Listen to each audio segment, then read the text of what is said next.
We need rolling chairs.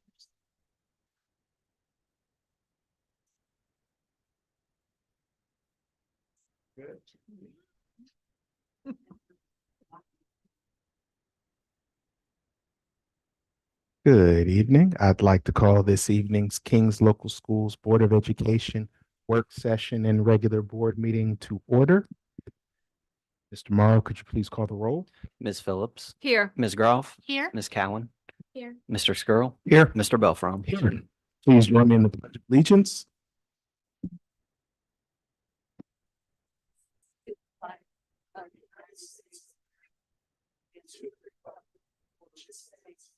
One nation, under God, indivisible, with liberty and justice for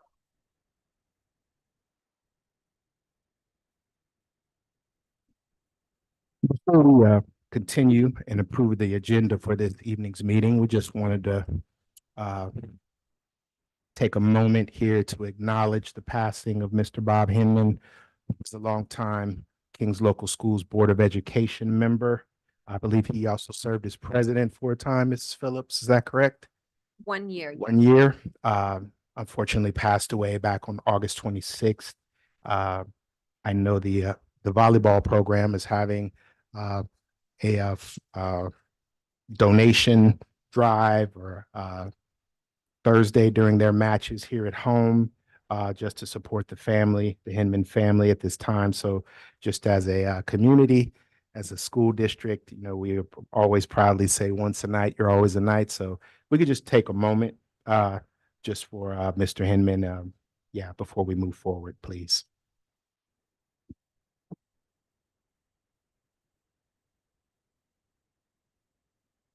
Thank you for that. And next, may I approve this evening's agenda or have a motion to approve this evening's agenda? I'll make the motion. I'll second the motion. Mr. Morrow?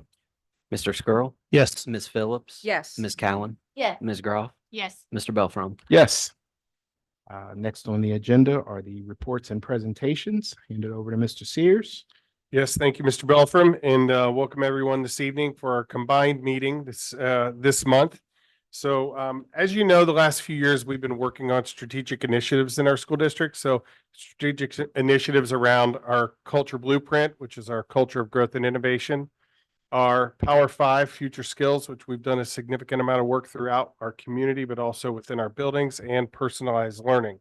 One of the things that we're doing this year is we're going to utilize this platform to highlight some of the amazing things that are happening throughout the district. You've heard from us enough over the last couple of years that I think it's time to hear from the great experts that are doing awesome work throughout our buildings.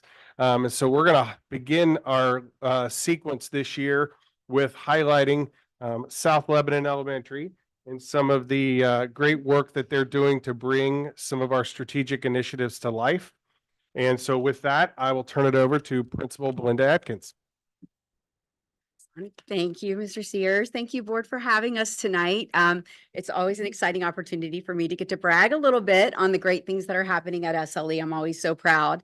And tonight, before they speak, I did bring some amazing teachers with me who are brave enough to step out and actually volunteer. I did not volunteer them at all. To come and help kind of share some of the work that is currently in progress at SLE. So with me tonight, I have Molly Milinovich and Emma Shuey, both kindergarten teachers, and also Heather Combs, second grade teacher. So they're going to take an opportunity to share a little bit of this presentation as well. So first and foremost, any of you who know me, know SLE, know that we love a good theme. Every year we have a new theme and my staff jumps on it. So the first thing that I kind of have is just a little display. Come by our school and see it. This is amazing. Our theme this year is Time to Shine. Our staff and our students definitely do that. We have shirts to match. We have pictures displayed of all of our staff members for the kids to see. And our students are actually getting t-shirts as well that say at SLE we shine. So we all drive through. So part of the way that we plan to shine this year is by bringing the strategic strategic initiatives to life in our classrooms. We've worked really hard as a staff to learn them, to live them, especially our culture blueprint over the last few years. We've worked in learning personalized learning, learning our Power 5 skills. So how are we now using this to impact our students on a daily basis? So the first activity we kind of did this year that I brought to my staff was some goal setting. And we reviewed all of our strategic initiatives, and I tasked my staff, all of them, teachers, paras, everyone in the building on August 12th, how are we bringing this to the students? And what I did is, and these are all hanging on that display in my cafeteria along with our Time to Shine pictures. Like I said, stop by and see them all. And I was just honestly so proud of what they came up with. And they spanned the globe of strategic initiatives. We have some that talk about a growth mindset, our culture blueprint. We have some that talk about personalized learning and how to bring that into classrooms. And we had a lot about the Power 5 skills and how we are going to help students not only live that, learn the words, learn the vocabulary, and understand that this is what we are striving for as we leave Kings as seniors and where we go through in life. So it was a really exciting activity and conversation that we had. Some of them, and believe me, I cannot read that from here, but you can see like the kind of span all the way. Like some teachers have them up there, and even my SRO, Deputy Green, talked about just developing life skills in students. And he really does live that every day at SLE. So it's been really great. So beyond this, what we did, we also knew that we wanted to redevelop our PBIS system at school. And the teachers immediately jumped on, we need to use this opportunity to integrate the Power 5 skills with PBIS. So it actually ended up being a really exciting day where these ideas started to come to fruition. So what you're going to hear about today is kind of the culmination of where we are now. And it is definitely a work in progress. So I'm going to invite, these ladies won't even stand up yet until it's their time. Come on up here. So first, there you go, ladies, back me up. So first, I thought you might want to hear a little bit about what PBIS is. You may have heard that term before. Some of the things that we've done in the past, and I think Heather, you're going to take us from there. Yeah, you can raise that. Just a little there. All right. So I'm sure, like Belinda said, I'm sure you've probably heard of PBIS because it is our district-wide, behavior intervention and supports that we try to use.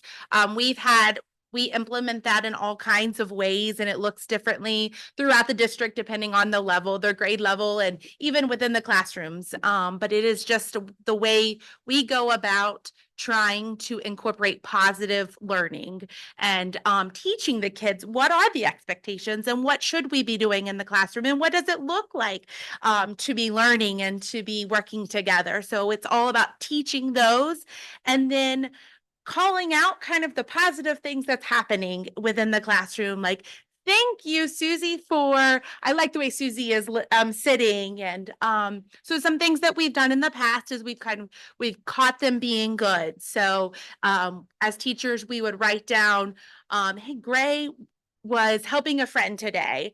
So I would write it on a piece of paper and give it to Belinda, and then she would announce them on the announcements, and that was a lot of fun, and we did lots of great things. And then kids started saying, well, Mrs. Combs got caught doing this, and so it was kind of like this real thing. Yes, they did. And before you knew it, announcements were 35 minutes long, but it was so much fun. And then with that, she would draw so many names per month, I think it was, or quarter, and they would get to have a pizza lunch. So then that was bringing the experiences in.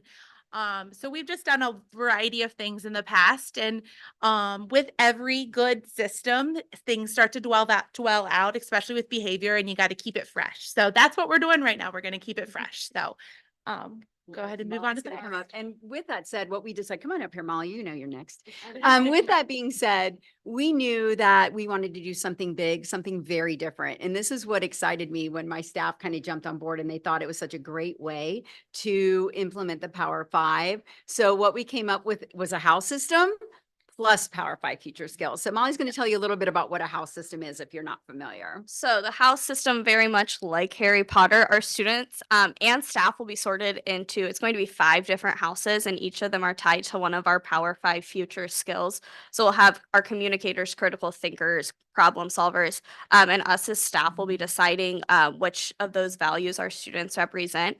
And once they're sorted into a house, they'll stay in that house their entire way through SLE to help build community as they grow throughout their time at our school. As well as every year you'll get to meet different kids from your house. And it's a great way to celebrate the positive behavior throughout our grade levels and have positive role models from each grade interacting with each other. And we'll be able to like have celebrations as a whole school to celebrate what they're all doing, but also what a house as a whole is doing. And it gives us a really great opportunity to identify the positive skills and positive behaviors that students are displaying in the classroom.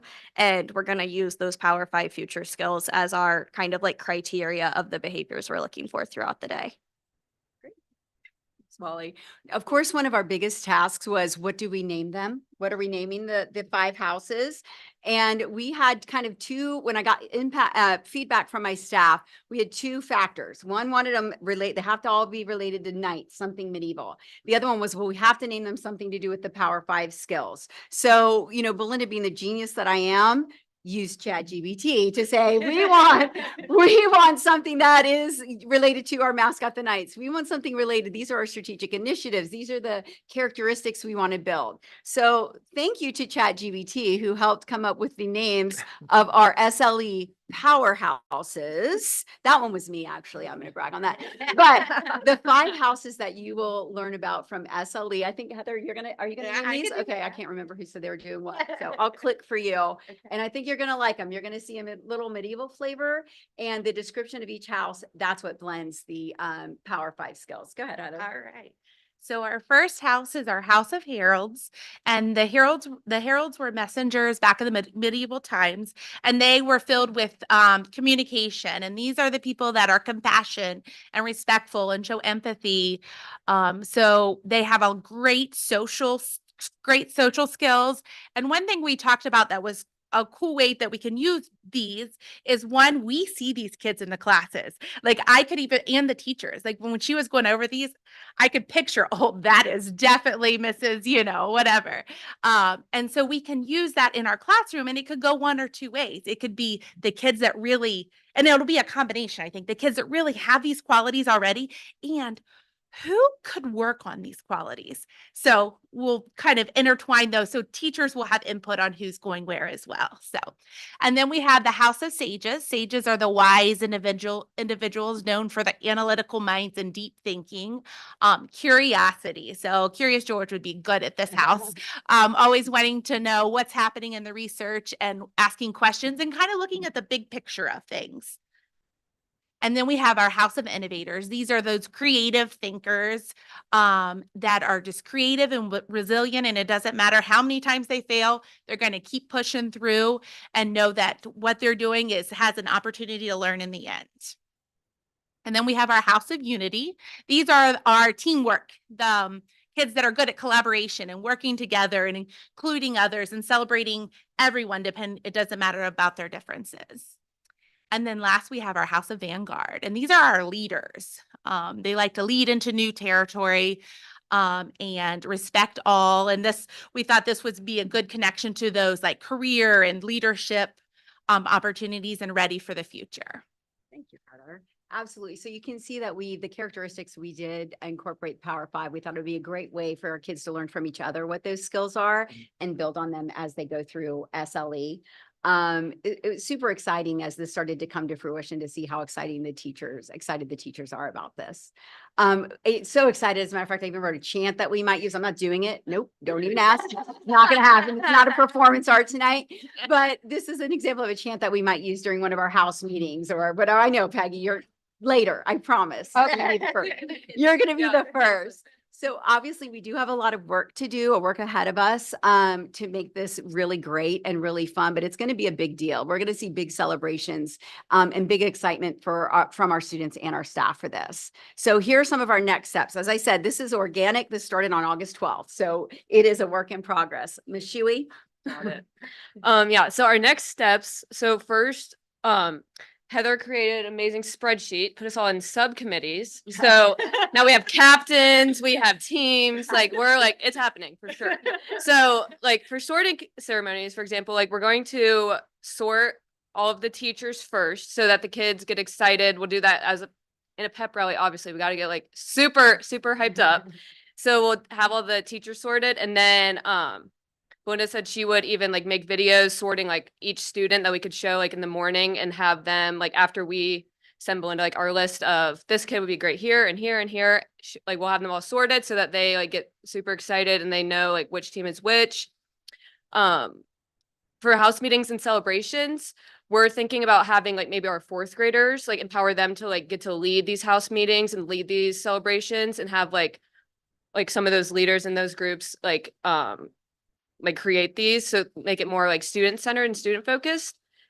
And then keeping track of house points, we're thinking a million different ways. Like I said, it's still in progress, but digitally, like maybe getting jars and putting them in each of the special rooms so the special teachers can give out points that way, have some in the cafeteria, as well as like displaying these like on like a screen in the cafeteria that our students can see each day. But when we do these, they're all connected to the Power Five so that our students can see where they fit into this, as well as like our staff, and they get to connect to different staff and different students that they may not be able to connect with, like in different grade levels as well. Great. So we have a lot of work to do, but it's all very exciting work. As a matter of fact, Emma told me Oh. today, I know, she was walking down the hall and heard a group of teachers and they were just kind of talking about point system and they were very excited. This is going to be so cool. Oh, we could do this. We could do that. And I love the kind of organic excitement that it's brought to the staff, just seeing these actually for real come to life and their happiness at bringing it to our students. So that's what we have going on in SLE. Come by and see us because it's a lot of fun. I'm telling you right now. That That's what we have. sounds marvelous. I can see the blending of PBIS, Great. see blending of student of the quarter with some of the verbiage that you've used. Right. And definitely the Power Five skills. So, wow, Thank awesome job. Thank you. You're off to a great start. Thank you. Thank you. I think so. I'm proud of them. And thank you to these ladies for being brave and coming tonight. Belinda? Please send out an invite to the pep rally. Yeah, I was gonna. Oh yeah. Thank you so much. It'll be amazing. And will there be Quidditch at the field day in the No, spring? we're not gonna put that up. Let's develop into that next year. Gotcha. Look at those flying brooms and then we're on it. No, it's great. I Thank wouldn't you. approve that request. Right, so. yeah. Mike. Thank you all for having us tonight. Thanks for coming. Thank you, ladies. Any questions from the board before we? No, you're not off the hook just yet. I literally fled. I'm sorry. Oh, I was just gonna ask, can we have a copy of the PowerPoint, Belinda? Absolutely. Yes, absolutely. I'd be happy to send that. And I think you've set the bar very high. Yes, you have. Great start. Yes, you have. Well done, ladies. Thank Well, I you. just want to just thank all of you and thank Belinda and her leadership and really her entire staff, because how, we talked about Power Five, for example, we've talked about this, but then it takes effort and energy and time to organize around how do we really work on this and then grow these skills in kids. And what's most exciting about this is really, we've talked about this a lot, that the best things that happen in schools are led by teachers and kids, right? It's not by me. It's not by any of us sitting around this. I'm sorry if I'm offending anybody at the table, not meaning to, but the best stuff that happens in schools are led by teachers and kids. And the fact that these ladies are here, you can see how excited they are. It takes effective leadership for that to happen. And we're really looking forward to seeing the growth in our students and also some of the excitement that happens. So we appreciate the efforts and look forward to hearing some progress on it. Thank you. So. We'll come back later and share. You'll see pictures. Great. Thank you, guys. Thank everybody. you. Thank you, ladies.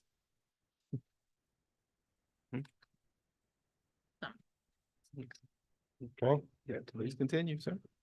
You mind? Next on the agenda is our esteemed county auditor, Matt Nolan.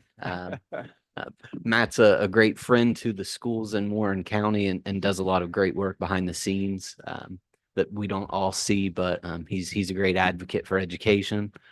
This is a big year for Warren County residents.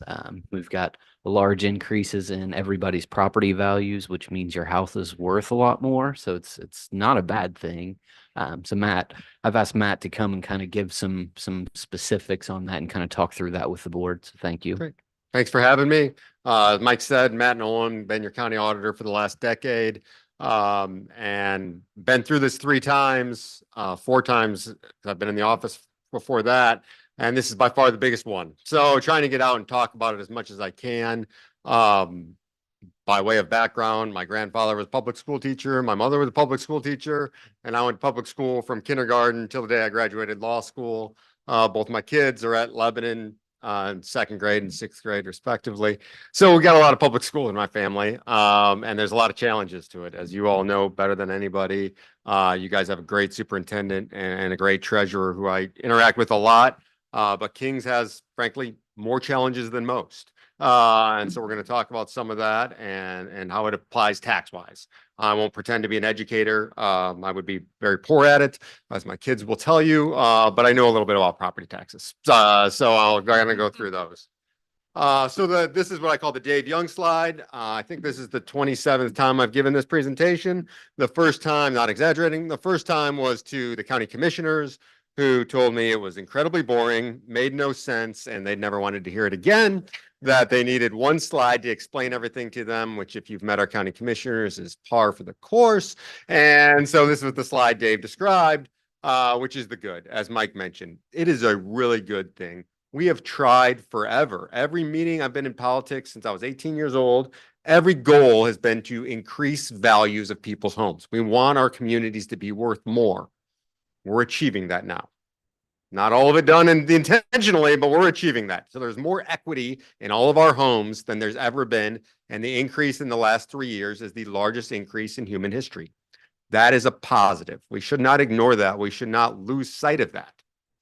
The bad is that our tax system in Ohio is as complicated as you could humanly make it. If we took these young women and asked them to come up with the most complicated tax system you could, no way they could come up with what people in the legislature have. And it's not out of bad will. It's not, they didn't want to make the most complicated system. They have tried to help and fix over the decades, but in doing so, they've made it so convoluted and backwards that it's hard to unravel at this point. And we're going to talk a little bit about that, because that convolution is what puts Kings where it puts Kings. It's what puts Mason where it puts Mason, and you're on opposite ends of the spectrum. And your taxes show that. And so we have to talk about it some. Very, very hard to fix. Representative Matthews, who often kind of gets snarled when talked about in these regards, sometimes rightfully so, is a close friend of mine. And he called me and said, "Hey, Matt, they want me to push House Bill 1. It's going to be all about unwinding the property tax system." And I said, "Well, that's a really stupid idea, Adam. You're a freshman in the state legislature. You are going to get beat up from every single side you can get beat up from." And he did, and it got nowhere. But the truth of it is we really need to do something like that. But it's very difficult because there are going to be a lot of entities that are injured in doing so fiscally. And frankly, Warren County is going to be a main one. As one of the richest counties in the state, most things that get undone are going to hurt us more than most. And the ugly, for those in the most of the county, including Kings, but for different reasons, are going to see the largest property tax they've ever seen in 1 year. And so I've given this speech 27 times, and everywhere except twice, the speech has been about the property value increase leading to property tax increase, because everybody else in the county, except for Kings and Mason, is what we call at the floor. And so they are artificially, however we want to say it, seeing a very large tax increase. Kings, specifically Kings Deerfield Township, would have seen the smallest increase in the entire county, but for the levy. So we'll kind of walk through that and what it means.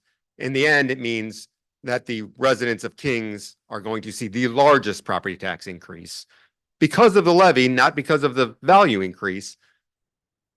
The 12 people in this room understand that. The 250,000 out there have no clue what I'm talking about. And so how we can best disseminate that information, I really need help. I've been doing this, again, my whole adult life because I've made poor life decisions.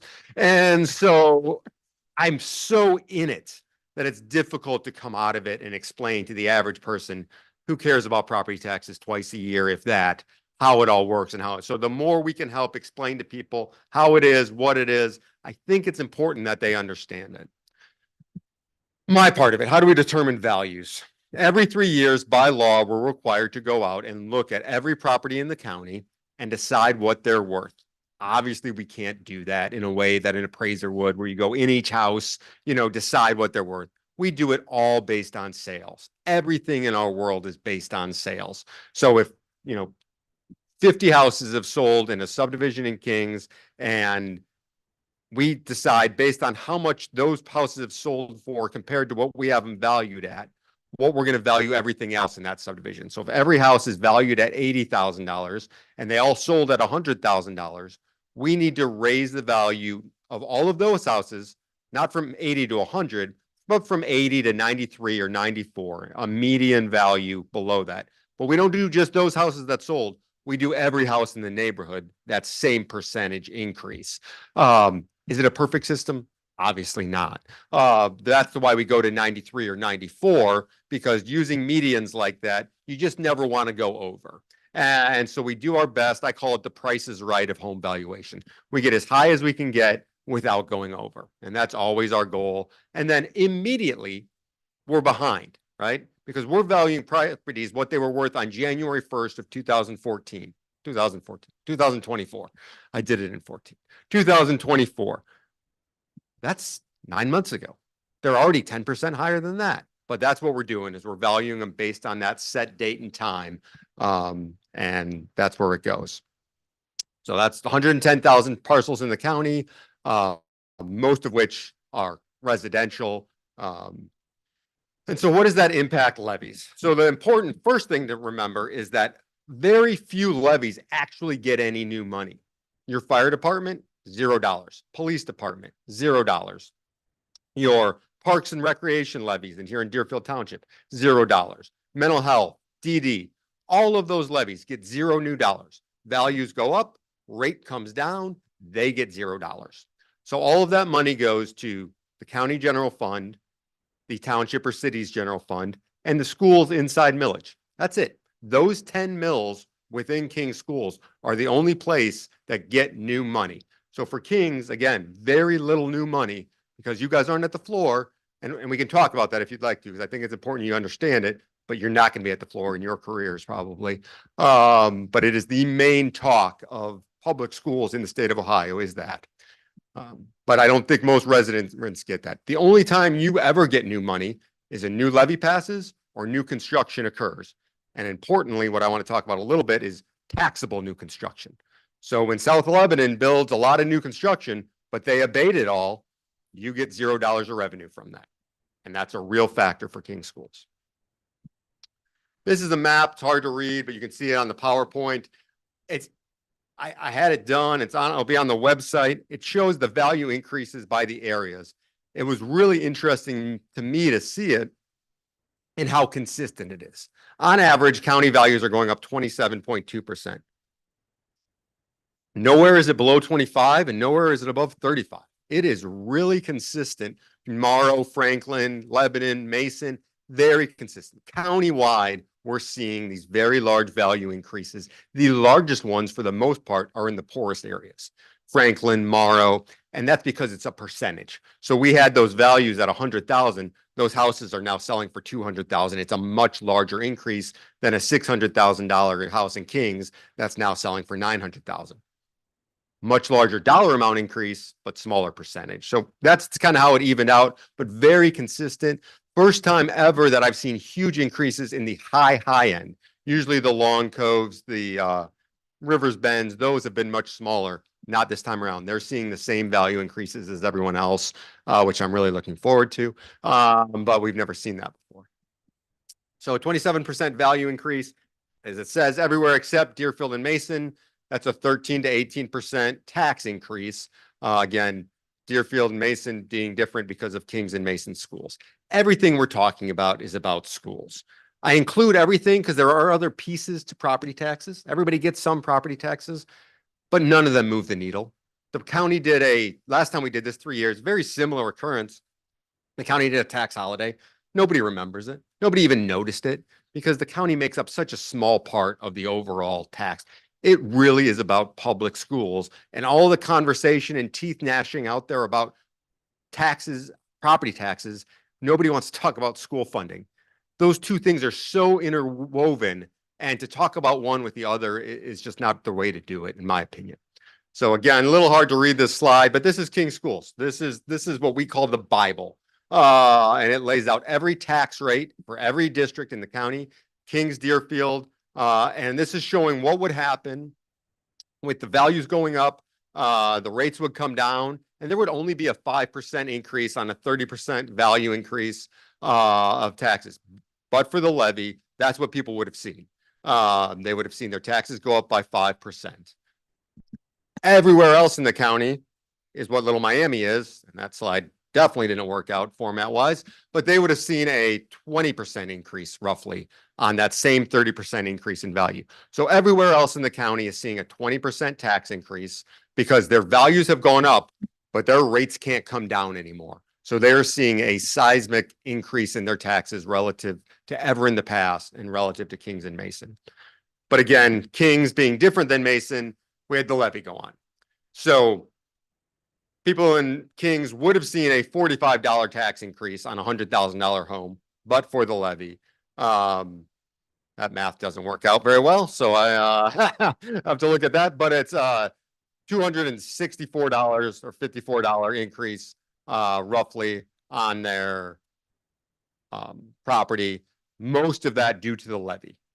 There would have been very small tax increase on a $100,000 home in King School District, but the voters decided to pass a levy. And so that is kind of how the system's supposed to work. Results in that increase, again, $254, not $280. Not sure where that came from. CAUV, we're going to talk about very briefly because it affects Kings very little, but it is very large. Everyone that's in CAUV will see their taxes double this year. Seems like a big deal, right? Doubling. Nobody likes to hear that, except people in CAUV pay very little in taxes. And so you can see from this chart, this home is a real property in Washington Township. This is 100 acres in CAUV, Little Miami Schools, but it's pretty much the same everywhere. Their taxes are $1,000 today. They would be $9,700 if they weren't in CAUV. Next year, their taxes would have been $12,500. They're doubling to $2,250. So they are seeing a tax increase, but their savings is so large. Mike's looking at me with eyes because he's in CAUV, but this is real. And so, yeah, it's a big impact on farmers. I have 5 more meetings coming up, and the big one is Farm Bureau and CAUV. And it's really going to be a tough one because what I'm going to call the real farmers, the people out there that have hundreds of acres, they all know this is coming. They all know how it works. The people out there with 20 acres that they lease out don't know this is coming. And that's really going to hurt them. And so explaining to them how this works, why it works, especially since everything in property taxes is looking backwards and those farmers are making less money now. They made a lot more money before. It's a very difficult concept to explain to people that don't live it and breathe it every day. So again, not a big deal for Kings. You don't have much CAUV property, but it is a big deal for those people that are living it.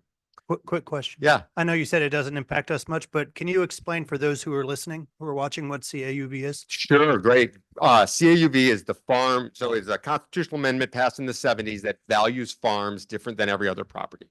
So the Farm Bureau created it and they said, we want to keep farmland in Ohio. Critical that we keep farmland. So instead of appraising it at the value that we would if you would sell it today, we're going to base it on how much money they made on it over the last 3 years. It's very complicated formula. Happy to go through it. That's what our October 16th meeting is all about, is going through on how they do it. But it is meant to be a savings. When it started, it was about 50% savings over market value. Now it's about a 90% savings over market value. So it is a dramatic savings in taxes. There is what we call a stick. That's the carrot of the program. There's a stick. If you sell your farmland and it's not farmed anymore, or you just stop farming it, you pay what we call a recoupment, the savings over the last 3 years as a payment for doing that. So, but the whole idea is CAUV is to try to protect farmland and keep farmland in Ohio, and it amounts to very large savings. Thank you. And please jump in. I talk a lot and I will, so I'd much rather answer the questions you have rather than the things I think about. Commercial property. Commercial property is the single most critical question when people ask me, how do we get lower taxes? Build more commercial property. The more commercial property you have, the lower your taxes are going to be. No students come out of it, your costs don't go up, but your rates come down. It is why Mason is where Mason is, and I hate to keep bringing them up, but they are in the best position you could be in. Springboro second, and it's because they have so much commercial property. I'm going to give some credit to their city councils. I'm going to give some credit to the county and their school boards and everybody else, but some of it's just geographic. They happen to be in the best spot on the interstate coming out of the cities and counties. So they have some built-in advantages, but they've done a good job with them too. We have never raised commercial values. Again, 10 years as auditor, 15 years in the office, we've never once raised commercial values. We're doing it because I feel we have to. My reasoning for not has always been, I don't want to do anything that could scare businesses out of Warren County. They're so critical for our jobs, for our employment, for our tax base. But we've seen sales so high compared to what we have them valued at. We're losing some equity towards our residential homes. And so we are raising them 15% on most, not on hotels, not on office buildings, which is a big part of Kings, but those we're not seeing those increases, but most other commercial buildings we're raising. Their taxes in most cases will not go up at all. Because what we discussed, well, again, except for Kings, where values go up, rates come down, and their taxes will even out. Even in Kings, values will go up, rates will come down. They will get hit with that new levy, but the other rates will have come down so much that they are going to see very small tax increases, much less than they would have if this levy had gone on, say, next year.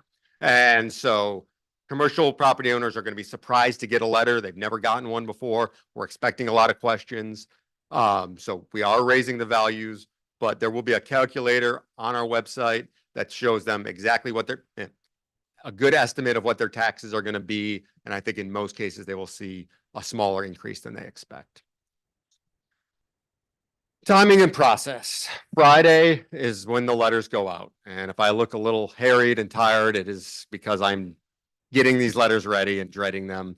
So Friday, the letters go out, 110,000 letters going, telling people what their new value is. It's going to be a very short letter. It's a postcard, and the only thing on it is what the value of your property is, and a QR code taking you to our website with more information, calculator, all those types of things.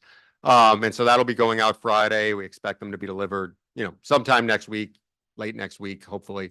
And from that point on, all of October is an opportunity for people to talk with us about what their value is. And I really want people to, if they have questions, because the worst thing you could do is just sit and jump on Twitter or Reddit and complain about your values, which is what I saw happen all over the state last year, and not come talk to us. I think my team is excellent. I really do. I respect all the work they do.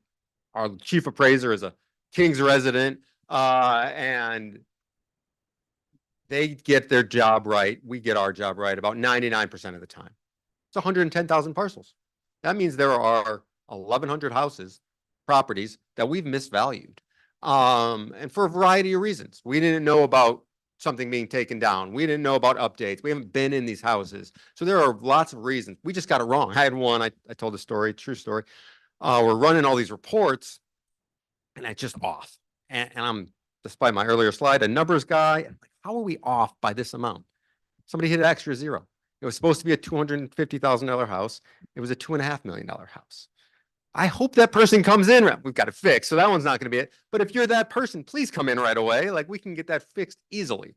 I cannot guarantee you that you come in and I lower your value. I can't do that because we may have your value right or what I think is right. But the first thing I encourage people to do is just look at it yourself and say, hey, if I could sell my house today, would it go for this? And if the answer to that's yes, there's not a lot that we can do at the auditor's office.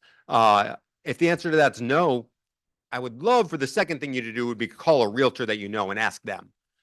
Because there's this idea, and I don't know if you guys feel it, but I feel it at the auditor's office, that people think I want taxes high so we can get more money. Now, I get $0. It costs me, my office, $1 million to do a reappraisal. We get $0 new dollars as a result of it. So that, but I can tell people that people don't hear that, right? They just think what they want to think. I kind of think sometimes the federal government wants higher taxes so they can have more money. That's a Warren County mindset. That's my mindset too. So I get it. And so talk to your realtor and say, hey, is this the right value? At the auditor's office, we talk in values. That's really what matters. The taxes just happen. There's a process, they happen. But the value is the important thing. So if your realtor, if you say, hey, there's no way I could sell my house for this, come and talk to us and we'll look at it. Because like I said, we've got some wrong. Do that in October. There's a process next year to do it. Don't wait till then. We can get everything fixed if there's a mistake in October. There'll be meetings all day, every day. You can hop on Zoom and do them. You can call in and do them. You can come meet with us, anything you want. But the whole month of October is set aside just to do that. Matt, I have a question. Yeah, Peggy. It's been a few months since we approved the bond issue. Yep. And when we went out with that, we said 3.5 mils. What will we be collecting on that? 3.5 mils.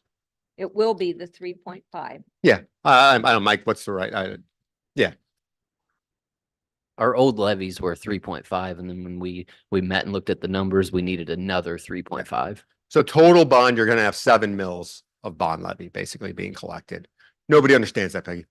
Nobody understands that. It's not bad to get that message out, but nobody understands those differences. You know, all they're really looking at is the increase. I think it's a bit of an advantage for you, to be honest, because that levy was voted on in March, even longer ago. Nobody remembers they even voted on it, you know, and I can remember the last King's levy, a lot of phone calls then, because I feel like that was a March levy too. And so it doesn't get collected till the next February.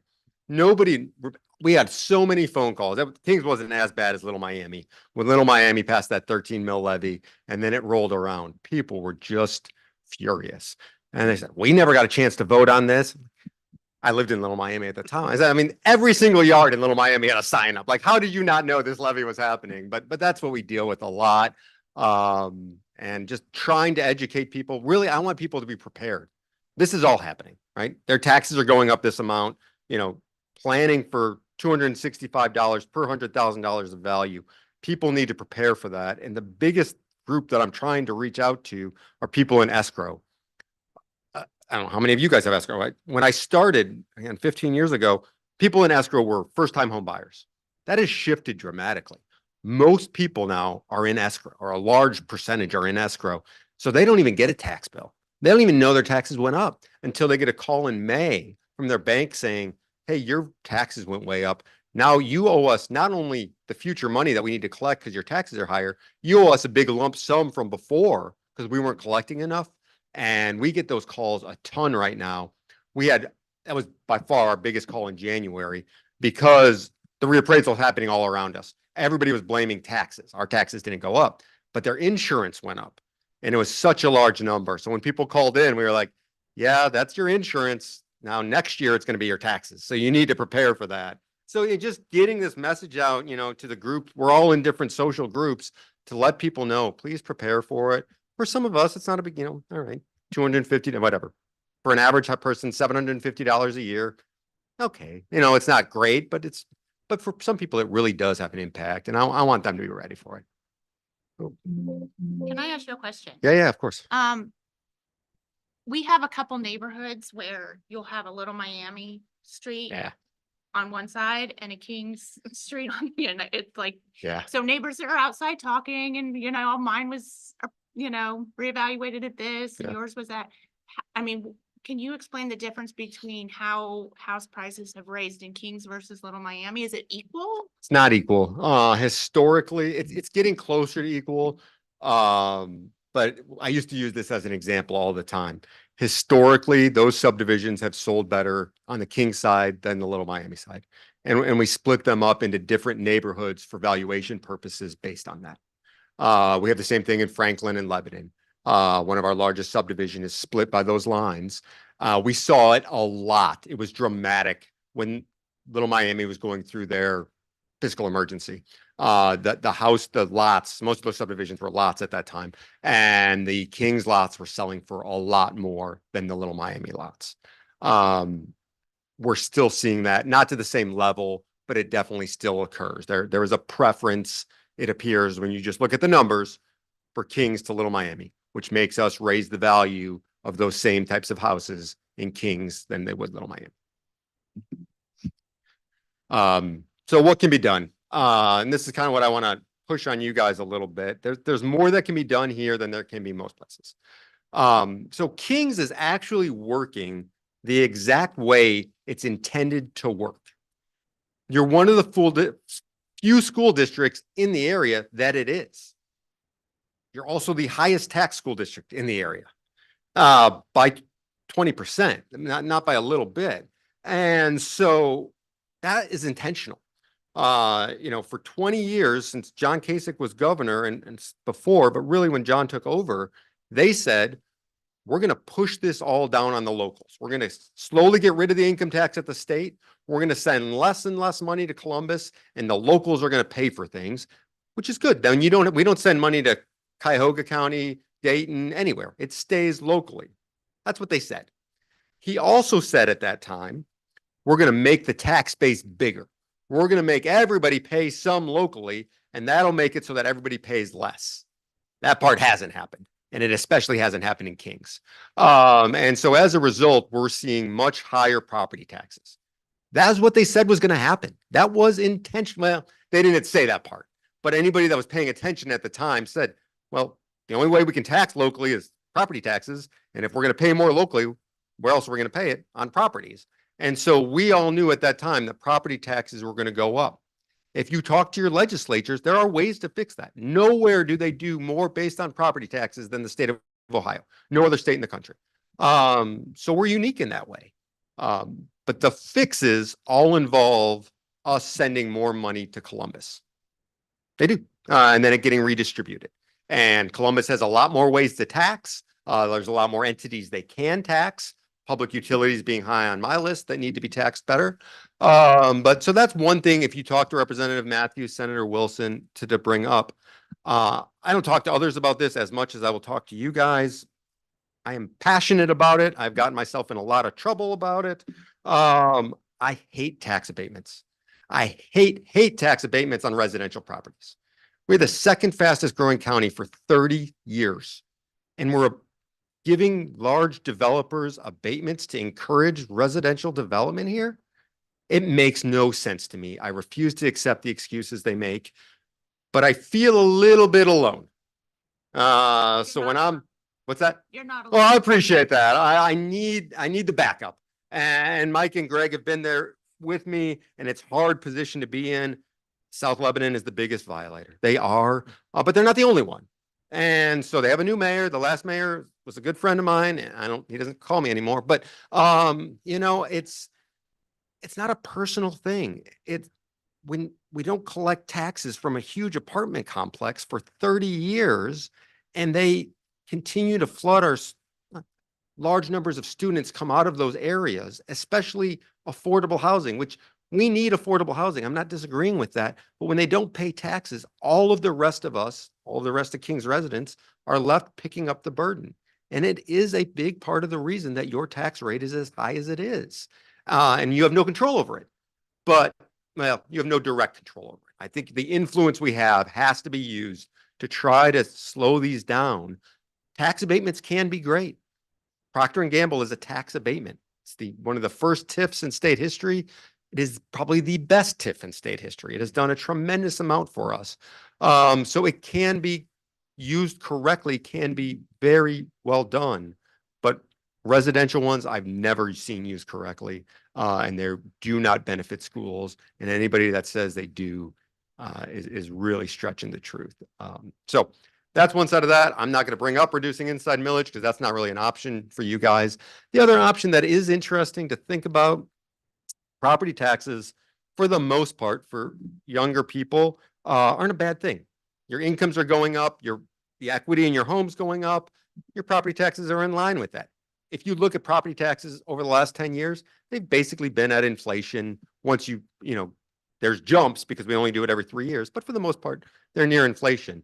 But for people on fixed incomes, specifically senior citizens, property taxes are a big problem. So by putting an income tax in, which schools can do, that doesn't impact those people the way property taxes do. So it is an alternative to help offset property taxes. The city of Lebanon just did this, where they lowered their property taxes and in place put an income tax in place, which helped offset that amount. It helps senior citizens. My taxes personally went up, netted, but I think it's a little more equitable the way that it was done. So it's just something to be part of the conversation. I'm not going to pretend to be an expert on King schools the way you all are, but I think it's a part of the conversation we have to be having, because I don't think there's an appetite for property taxes to keep going up like they are. And so we've got to be creative. We've got to be advocating, and I've got to be talking less. So hopefully I can answer questions, things that you guys would like to know, things that we could be doing better at the county. I'm interested in all those things. I have a question. Yeah. I listened to your podcast. Oh, boy. Which I really appreciate. An hour of your life you can't get back. No, it was good.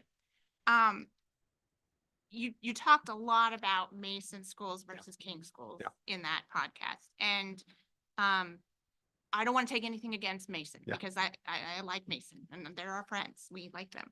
But why is it so inequitable? Yeah. Like, why are they getting so much more state funding per student than we are? Yeah, it's a great question. And fair, the reason I talked about it was the Deerfield Township podcast, right? So that's why I was talking about Kings and Mason, the things that affect you guys. But I do talk about Mason everywhere I go because one, of how great a position they're in, but two, it is inequitable. And the reason is everything goes back. Every time something is done, things get made whole. And so when they eliminated all these different taxes that the state used to have, they gave Mason a large amount of money to reimburse them for that. That's never gone away. And so if we looked at things now and said, all right, just look at where everybody is today, nobody would set it up the way it is. But that's not how it is. It's so to Representative Matthews' bill, if we truly might try to make an even playing field today, we'd have to take a ton away from Mason and others like it that lost that public utility personal property and other taxes that existed at that time. And so all of these, again, Band-Aids and fixes that were put in place over the years still exist, and they don't make any sense. Mason has the most businesses in the county, the highest wealth in the county, and they get a huge amount of state aid because of these state taxes that were taken away from them. And that money's never been recirculated, if you will. Again, not out of bad will. I think it's just how it's been, and nobody wants to upset that apple cart. Very complicated, I know, but yeah. So one of the things we keep hearing more and more and more about inflation. Mhm. Unfortunately, with school funding, it doesn't seem we get any money from property values based on just inflation, because we passed a levy, let's make up a number, 10 mils. Yep. And we collect 10 mils. That's right. You don't collect 10 mils. If you pass a levy for 10 mils, you're going to collect a lot less than that. And so Can you explain that then. yeah, well, maybe. So that's what we're talking about. 80% of the school districts on January 1st will be at the 20 mil floor. And you guys will not be, and Mason will not be. It's a falsity that people are going to realize. No one in Warren County, Goshen and those schools like right around the county edge are truly collecting 20 mils. No one in Warren County is collecting 20 mils. Not even Springboro, who's the lowest. They'll be collecting 24.5 mils. Middletown, who is actually right on line with you guys, but I call it Butler County District, is at the 20 mil floor, but they're actually collecting over 40 mils. And so depending on which levies you pass, some count towards the floor and some don't. Bonds don't. Emergency don't. Substitute don't. And so I don't know how long everybody's been on the board, but when you passed operating levies years ago, it would have made a lot more sense to pass an emergency levy and then substitute it. And then you would have been at the floor. And then you would collect that inflationary increase that everybody else is getting. However, is that fair? Like, that's an undemocratic way to raise revenue. Everybody else in the county's doing it. And it's intentional. Like, they're not hiding it. If you go talk to Terry at Little Miami or Karen at Lebanon, that was the plan. We hit the floor, and then we don't have to be going back. And frankly, they use Kings as the example every 3 to 5 years, like Kings does, and asking for more money. Ohio is the most democratic state, small d, democratic state in the country. We vote on everything. And we all hate it. And so they created this school formula where we don't have to vote on things. Public school funding is too important. We're not going to make them vote. So everybody else has hit the floor, so they don't have to run levies all the time. You guys did it differently. I don't know who was here and who wasn't. I kind of think you guys did it the right way, but it's more painful now. And it's going to be more painful because you're quite a ways from the floor. And so, you know, maybe in 2030, you guys are at the floor, but that's probably the soonest you would get there. And that's only if things continue on the trend they're on. So the floor is, so when I gave the whole I used to have 3 slides in here about the floor. After about the 15th time being told, we don't understand the floor, I just took the slides out. It is complicated, but it is the reason that everybody else's taxes are going up so much and yours aren't as a result of the reappraisal. But it all equals out because then you got to run levies. And so one way or the other, people are going to be paying more in property taxes. It's either if they vote for them or they don't, they're going to end up paying more.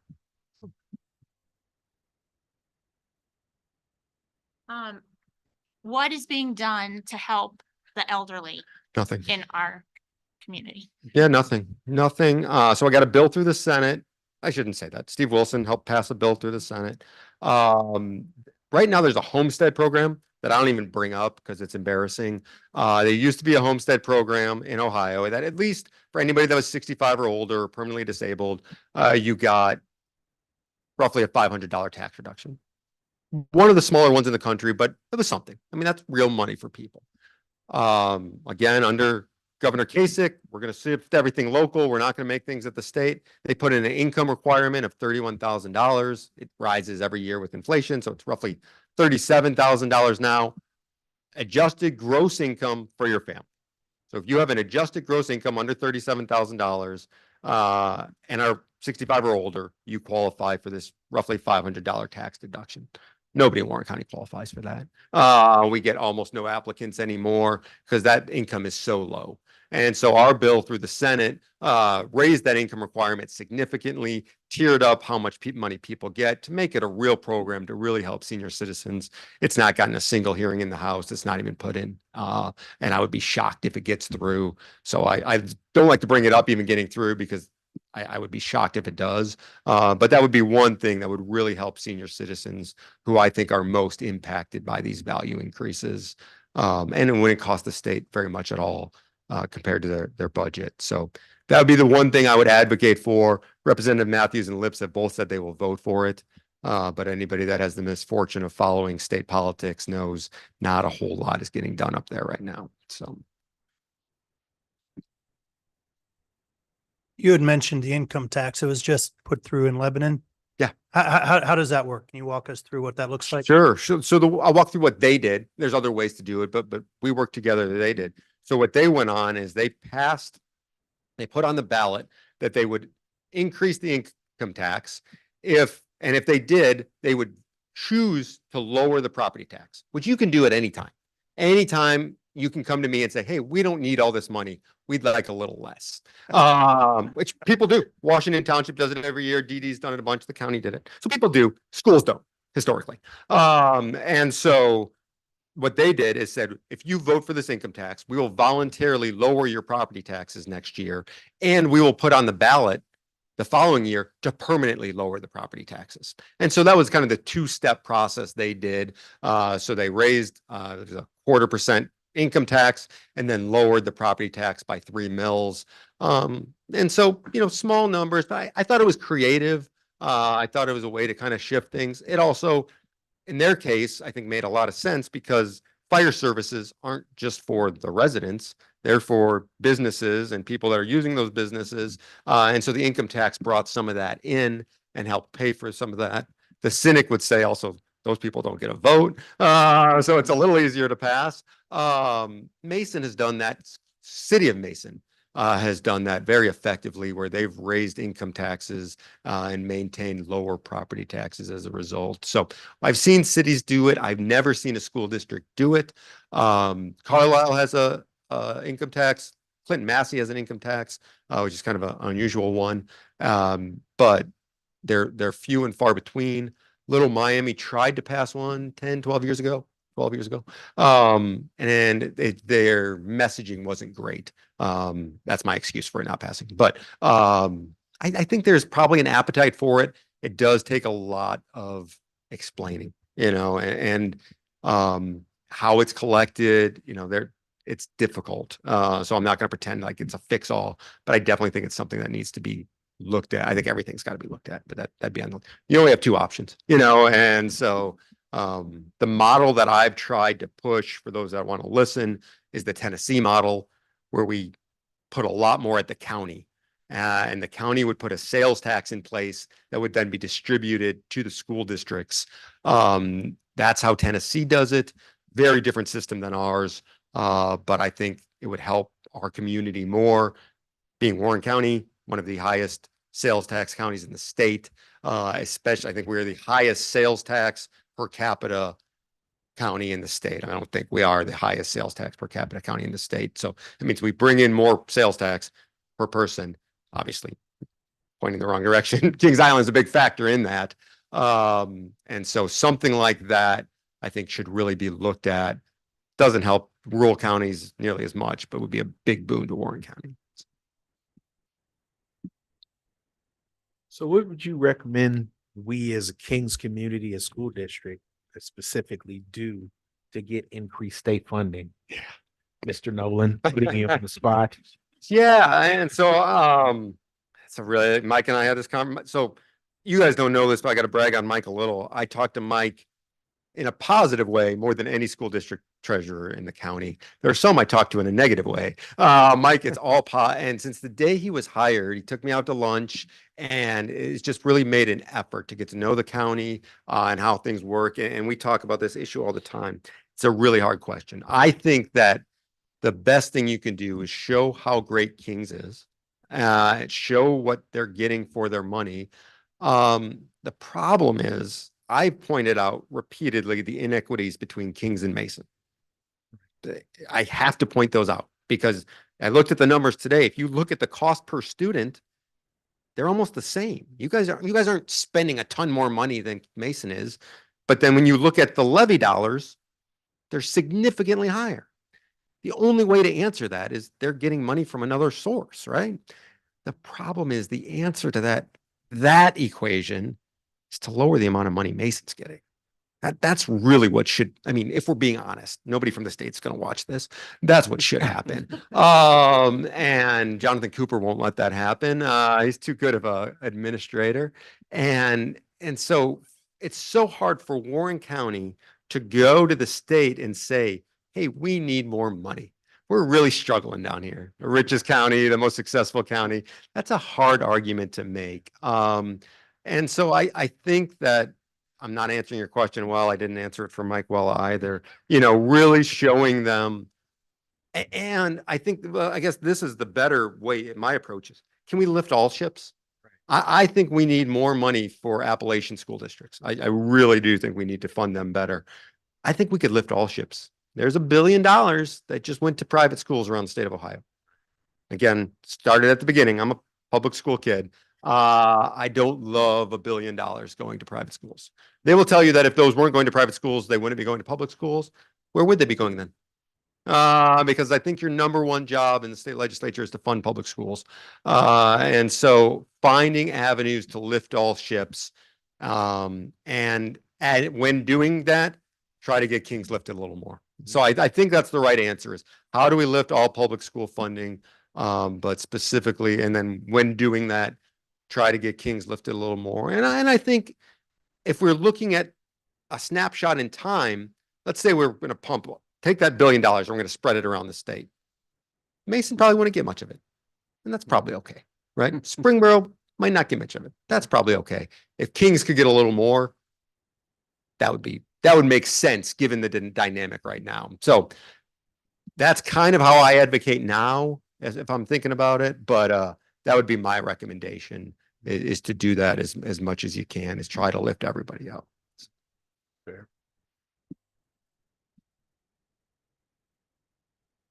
Other things that we can be helping with. Do you think people know that this is happening? You're like people in your community talking about it? No. We'll find That's out okay. next week. Well, from the no, letters. Right, yeah. I'm gonna find out. If anybody wants to answer phones, they're ready.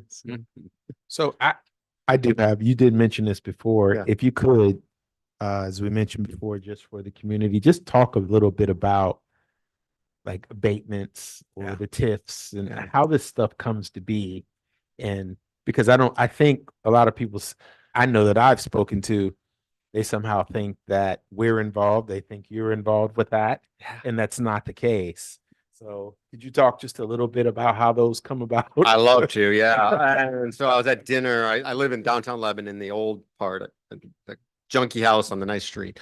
And we had a nice dinner as the whole community, and I sat down with this couple, and they just wanted to berate me on the Lebanon's abating apartments Yeah. and why I wasn't stopping it, and I have no say whatsoever. Right. And the craziest thing, and this is a law I've tried to get in change for 10 years, on the residential properties, you have no say whatsoever, which makes no sense at all. On the commercial properties, you have a little say. You can at least be at the table. Not a ton of say anymore, but a little say. The residential properties, you have no say at all.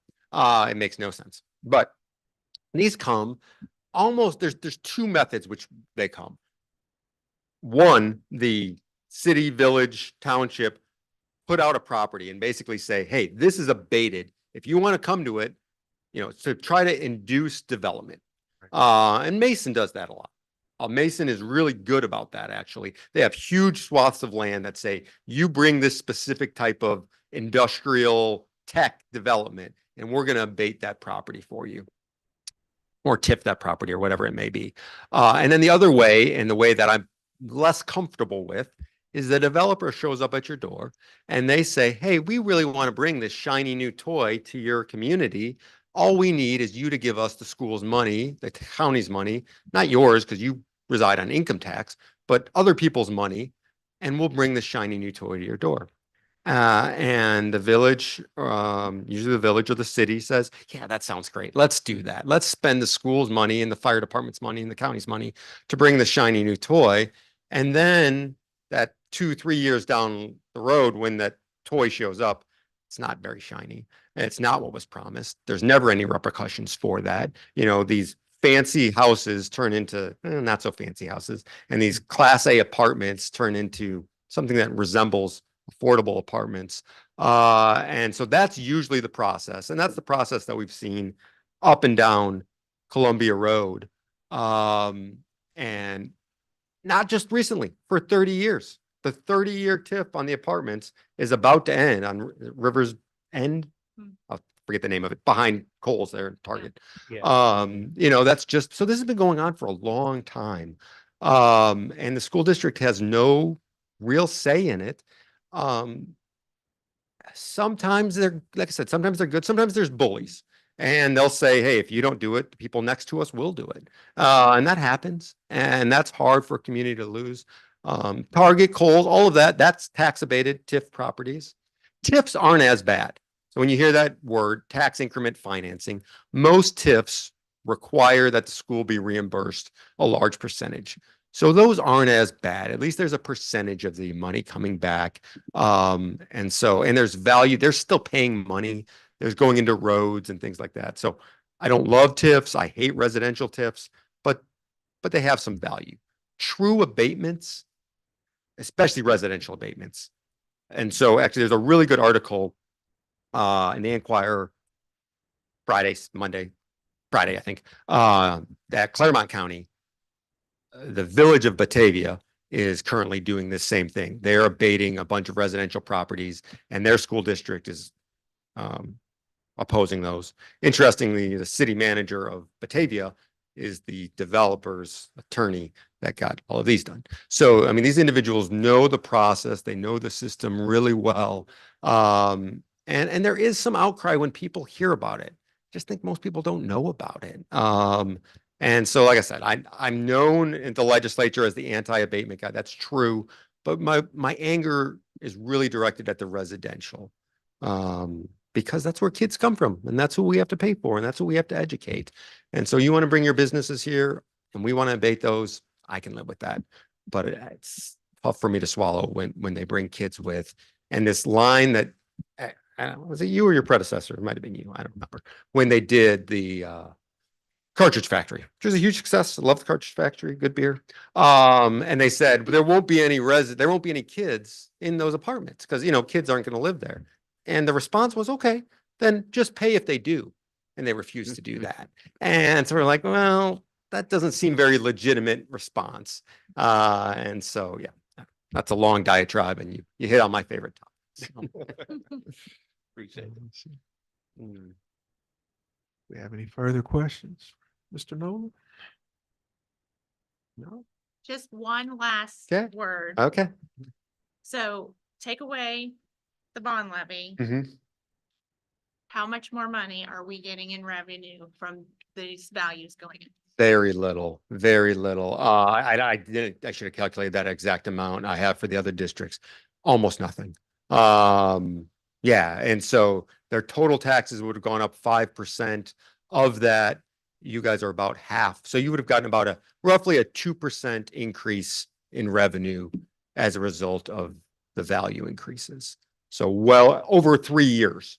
So less than 1% a year increase from the values changes. And our enrollment has gone up to, are we over 5,000 now? Sure. Yeah. Yeah. Okay. I just Yeah. want to make sure people that are listening understand our dilemma here. We are not getting more revenue, but yet we are still getting more students. And They took it's money worse from than- us. And the state took money. Well, I was just gonna say it's worse than that because the state formula is really set up to base things on value, and you guys are gonna see tremendous value increase. Yeah. And you're gonna be left as this outlier where everybody else is at the floor and you're not. And so it's a hard place to be in. Again, I think if there are changes made, I think there's 32 bills, there's a ridiculous number of bills between the House and Senate, most of which are fake and never intended to go anywhere. But a lot of them are looking at this floor issue, which would really impact all these other districts and would put you guys on more of an even playing field with everyone else. I don't see them going anywhere, but there are no bills out there, really, no meaningful ones that would address Kings. They're all to address the problems everywhere else, and you guys would be put more on an even playing field because nobody likes to hear it. You guys are operating the way the system was set up and meant to operate. Yeah, but you're the only ones that are. Everybody else is in this different position, and they're all getting a lot. Everybody else is seeing millions of dollars of new revenue as a result of being on the floor, and you guys aren't. Thank you. And that 4 to 5% increase that's consistent around the county or in No. taxes? It's not, or we're higher? Lower. You're the Lower. lowest. Yeah, you would, but for the levy, you would be the lowest by far. You would be 5%. Everyone else is near 20%. Again, put Mason in their own special little bubble. Everyone else in the county would be at a 20% increase. You guys would be at 5. The lowest increase in the county is King Schools, Deerfield Township. That's the lowest tax increase in the county, but for the levy. I think the only thing I would add is the bond levy that was passed in March. Although it does increase taxes, it does not add additional revenue to the school district for operational purposes. The bond was passed to build a new high school, in addition at Columbia and other factors, district-wide improvements. And so the money that was passed there is allocated and we can only spend it on building the buildings and doing the things that we've said we were going to improve physically. So it does not generate additional revenue for us, although it will impact the taxes from our community. So I think that's just one. Am I correct on Oh, that, absolutely, Mr. Nolan? 100%. Yeah, and then there's very specific boxes that you're not allowed to take things out of. So, I mean, as far as you guys have not seen one dime of additional revenue for the last 3 years, and next year you will see very minute increase of actual operating revenue. Really nothing since the last levy 5 years ago, whenever that was. If I can ever help with anything, if questions come from this, if you need help sleeping at night and want to listen to these things, let me know. But appreciate all the work that you guys do, and let us know if there's anything that we can help with at the county. Thank you. Appreciate you. Thank you, for Matt. coming out. Appreciate it. Thank you, Matt.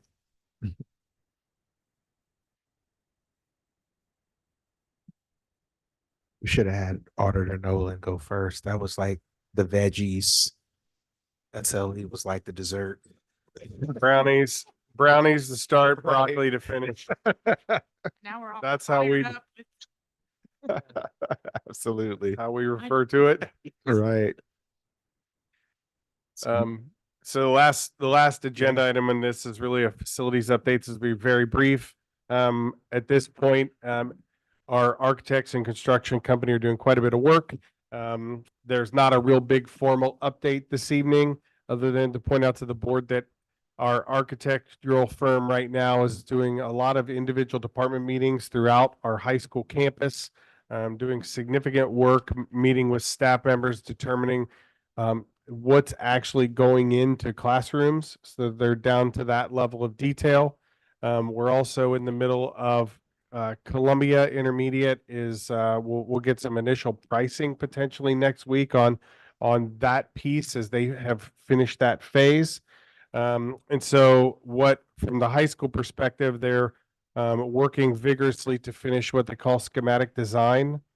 Schematic design puts them in a point to then analyze and get some more specific estimates on pricing on how much the building's going to cost. So our architects right now and construction company are working diligently to meet district budget expectations on this project. And so that's something that's ongoing and more work needed on their parts. So we'll have probably a further update, more comprehensive in October. Sounds good. Any Feel questions? we're still on time with schedule.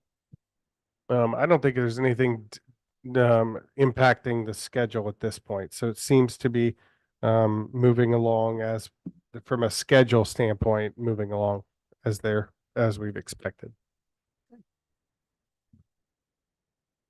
Thank you, Mr. Sears. Next on the agenda is public participation. Looks like we don't have anyone signed up this public participation, so moving on. Next are the consent agenda items for the treasurer, Mr. Morrow. Thank you. Items 1 through 3 are just our typical meeting minutes. Board's had a few days to take a look at those, so I think those are in good shape. Item 4 is the financial item. This big item is always the budget to actual. We're still only 2 months into the year. At this point, we're just looking for any red flags or big wins and start to kind of blend in some trends. You can see expenses. We are starting to shape some trends and also factor in the health insurance increase that we discussed last month, but nothing really substantial there. And if you look at revenues, I haven't changed anything thus far. The county auditor gave us our property tax settlement last Friday, I think it was. So I need another week or so to go through that and compare it to what was forecasted and figuring out why there's any differences in that. We also expect the state numbers to come out in the next month or so. So I'm hoping in October we can have kind of a full update of all those big items, especially the big revenue items. But we've got no indication that we're going to be off very much more than normal variance. So nothing too major to report there. Item 5 are permanent appropriation and estimated resources. So we're required by law in September to present to the board estimated expenses and revenues for all of our accounts. Forecast is general fund, but this kind of outlines every other fund essentially. So if you look through the general fund, it follows the forecast. And as I just said, we haven't had any major red flags or huge wins outside of health insurance. So that follows the forecast almost exactly. And then every other fund is all the other activity that we process and that happens at King's. We're typically using historical data and also any known changes. I'll use the 300 fund, which is athletics. I'm looking at what happened last year. Gate receipts are probably going to be pretty similar. They're probably going to have to buy uniforms and refinish helmets and those kind of things again. So we're just using that as a predictor of this year. Whereas if you look at grants, I'm updating what money did we get in grants? Were there any grants that we got last year that we're not getting this year? Is there any grants that are new that we didn't get in prior years? So those are all laid out in the estimated resources and expenses. There's nothing really major on here. The only big difference year to year, we received the safety grant for 289,000 that I'm sure Mr. Lucky will be giving an update on it soon because we've actually spent all of that money. And then ESSER's gone. All of the COVID funds that the district has received is spent. So we're done with all of that. And it's a bittersweet moment because districts across the state are, for lack of a better term, tired of all of the requirements that go with the COVID money. But it was free money that we got to use for 5 years. It feels like 5 years. What was it, 4, 3 to 4? So it's a bittersweet moment. So those are really the big changes outside of or known changes. Also wanted to point out Fund 004 is the building fund. So if you look at the estimated revenues, that has all the bond issuance money, and it also has interest that we're accruing. And then the appropriations, I put a placeholder in $50 million. I don't think we're going to actually spend $50 million in the next 12 months. It's a placeholder. No money gets spent from there other than bank fees unless the board's approved it. So the board approves our owner's rep, our architects, our construction manager, the HVAC equipment for Columbia. Those contracts are basically allowing me to pay for that as those bills come in. So nothing else gets spent out of there. So 50 million is just placeholder. I stuck in a nice round number, but we're not actually going to spend that money until the board signs off. So just wanted to point that out because it's a nice big round number on the sheet. Sure. Public records log, you can see pretty well up to date. We sent some records and some questions to the Inquirer, and we haven't heard back. So I don't know if they're reforming what they want or need, or if we've provided everything. So I probably need to touch base with our attorneys to see where we're at with that. But yeah, overall in pretty good shape.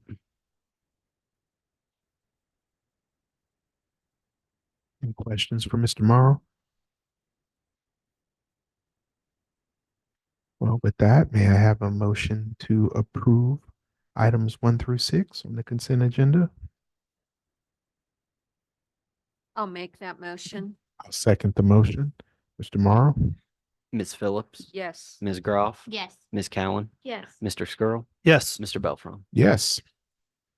All right, next on the consent agenda are the discussion items for the superintendent, Mr. Sears. Yep, 2 this evening. The first one is a marching band trip to the OMEA state competition in October up in Columbus. So that is the first one. And the second one is our commissioning agent agreement. And this, I'll take just a second to talk through that very briefly. Is on June 11th at the board meeting at June 11th, the board approved the opportunity for us to go out for an RFQ for services for a commissioning agent. That went out. We received 2 submissions from Four Seasons Environmental and ZH Consulting. Interviews were conducted between both of those organizations and consulting firms. We through that process selected Four Seasons to be our commissioning agent for the building project. When that happens, when we do that, then we enter into a contract negotiations on what that's going to look like. So and just like a lot of the contracts that we've been putting in front of the board recently, there's an opportunity for our owners rep, MCS. They jump in and analyze, okay, what's the scope of the project? How does this work? And begin to analyze and work with that commissioning agent on what the contract would look like. And then we also run that through our board attorneys as well to make sure the language matches and that's the compensation matches and the language within the contract looks like. And so then that's what you're seeing that final after the back and forth you see tonight, the final commissioning agreement for that contract. I'll remind you, our commissioning agent is the firm that actually analyzes the systems that are going to be put in place in our new high school in Columbia to ensure that our HVAC, electrical, et cetera, are all working in the highest operational efficiencies. Matt, do you want to add anything to that commentary on? No, you're right there. The cost of this contract can pay for itself very quickly over your electric bills. Like very quickly, as in 3 to 5 years. If your stuff is not working the way it should, it can be very detrimental to your operating costs. So this is a big deal. It's actually one of the lower numbers of things being done, but very impactful for our operating on a yearly basis. And I think it's important to have these folks in at this point in time of the process to make sure from even a design standpoint, from their expertise, they're designing things to be efficient on the front end. And then once it's installed, then they really dive in and do a lot of work to ensure that the products that we're purchasing are working the way they're intended. And we're getting the most bang for the buck. So this would approve that contract for Four Seasons Environmental Services. Now, does this include maintenance or like an extended time of efficiencies? They'll track that project out. That first, it's kind of when you buy something new, you get that year. So they're testing when we're in that building, making sure things are working right.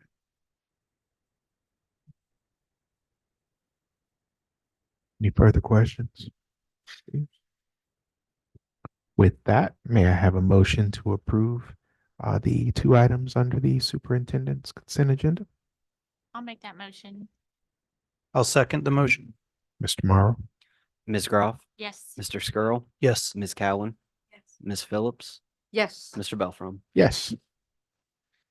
All right, next on the agenda are the assistant superintendent items regarding HR and business, Mr. Spinner and Mr. Lucky. Good evening, President Belfrom, Kings Board of Education. I'll take items 1 and 4, and then I'm going to pass the microphone over to Mr. Lucky. The first item on the agenda this evening, personnel items. This is resignations, retirements, terminations, new staff members, staff miscellaneous items, supplementals and stipends. Would like to point out and thank our CIS PTO for providing stipends for our teachers to provide unique clubs to our students after school. Would also like to mention that I know that a lot of 6th graders are excited about their upcoming trip to Camp Campbell Guard, and our 8th graders are thrilled to be heading to Washington, D.C. later in the month of October. And then we also have temporary employment. Happy to answer any questions you may have relative to our personnel items on the agenda.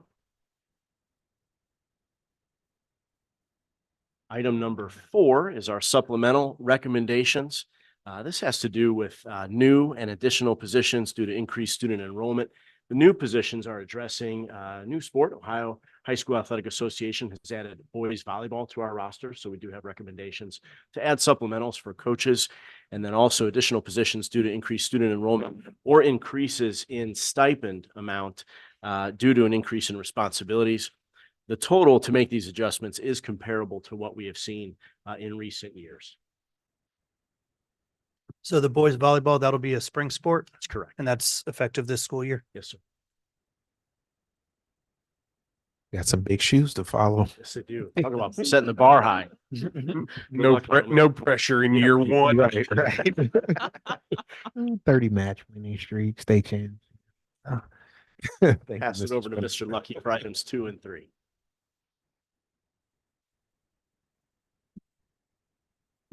First item there is our usual yearly bus stop approval. So you'll see all a little over 3,000 stops for the district and all the schools that they go to. The next one is our in lieu of approval. And just to give you a revisit of the in lieu of, we offer These families, the ability to get a check this year, the total is $583.86 per student. So if you had a student or a family that had 5 kids, you'd get that number times 5 to eliminate the need for us to add a bus route. So this year you see 31 students on that list at $583.86. The cost to us is roughly $18,000. These 31 students, based on the time, it would probably take about 4 or 5 bus routes to do that at 75,000 per. So it really enables us to do some things to gain some efficiency. What determines in lieu of is basically how far the school is, if it's over 30 minutes, or there's just not enough students at the school. So in these 31 students, it's 10 schools. So you can see the impracticality of us creating bus routes to drive around 6 to 8 students per bus.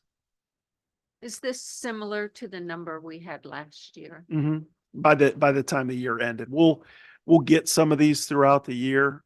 People will come in late. We don't turn them away. We try to get them in, and we will actually, the way this works is they'll submit for it right now. We'll actually pay them when the year is over. So over in the summer, in July, we'll cut these checks to pay these guys. That way, if they move, we didn't prepay them for the year, so we'll prorate that for the year.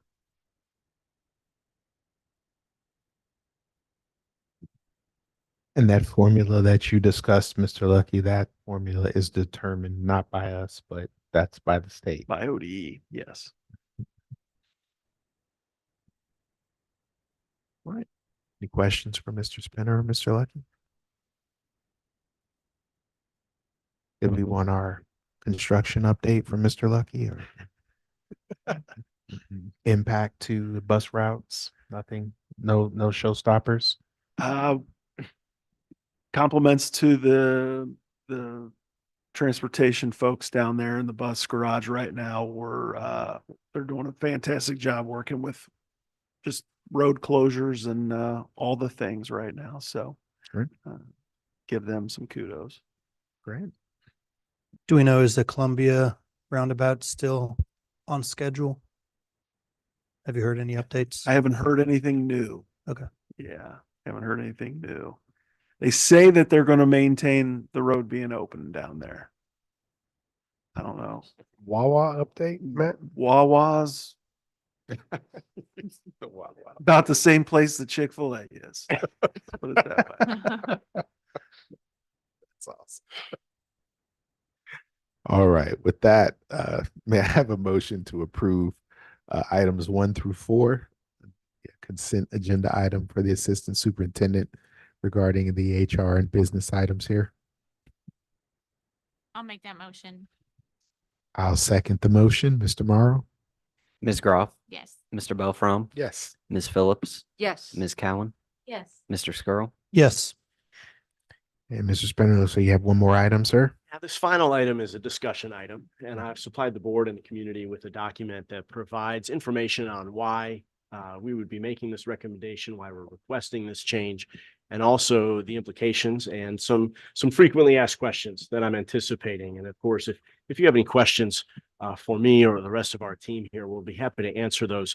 I'm not going to read this verbatim, but I would like to go over kind of a 30,000-foot view of what's in front of you here. As I mentioned, this is simply up for discussion this evening. The Ohio Department of Education allows school districts to choose either August 1st or September 30th as the cutoff date by which a child must be 5 years old to enter kindergarten. Currently, our school district uses September 30th as that cutoff date. In comparison, 6 of the 7 other school districts in Warren County use August 1st. In October next month, we will recommend that the board approve changing the school district's policy and the kindergarten entrance date from September 30th to August 1st, effective at the beginning of next school year, the 25-26 school year. We're asking for this because we are finding that increased expectations in school are most challenging for our youngest learners, not just in kindergarten, but as they move their way through our elementary schools and our intermediate building. Moving the entrance date will give them an extra year to grow, leading to what we believe would be growth both academically and socially. Based on historical data, there is a table within that first page of the document that goes over the past 5 years and gives you kind of an overall average of what this how this might impact class size next year. It'll have a 1-year class size ripple effect. On average, we're looking at about 38 students, which would be 10% of the average sized class over the last 5 years, which would be 380 students. Made my math really easy when that number came out to 380 to say that would be 38 and that would be 10%.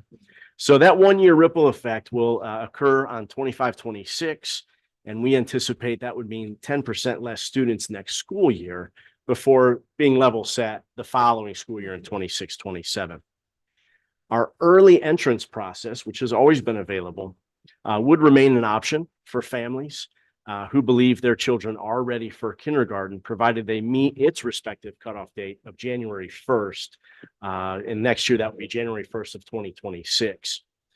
One of the goals of tonight's discussion, in addition to making the board aware, was to also begin offering families a little bit of time to make adjustments if necessary.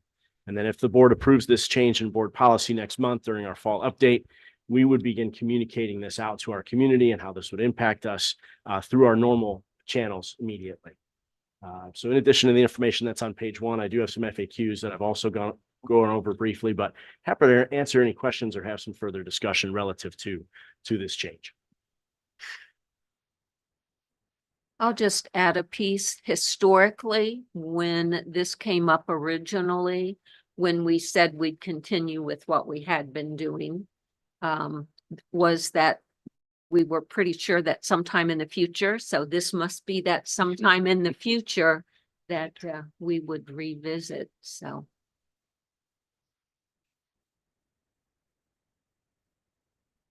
Is this sheet available to the community, Mr. Spinner? We can certainly package that through channels, but it is embedded here in the board okay. agenda. Oh, So okay. our, the community can see this now and have that information in front of them. But I would anticipate if this change were to be approved, that we would communicate similar information, maybe in a different format, immediately there soon after. Any other questions for Mr. Spinner? How long has it been September 30th? Since know? forever. Yeah, Forever. It seemed, Yeah. I would have, I guess. Since it's been an option, I think. I'm just curious on communication, how we can get that information out to people to make sure that they're not surprised if it's been in place that long. Yeah. That's a hard age to get in touch with people if this is their Sure. first child.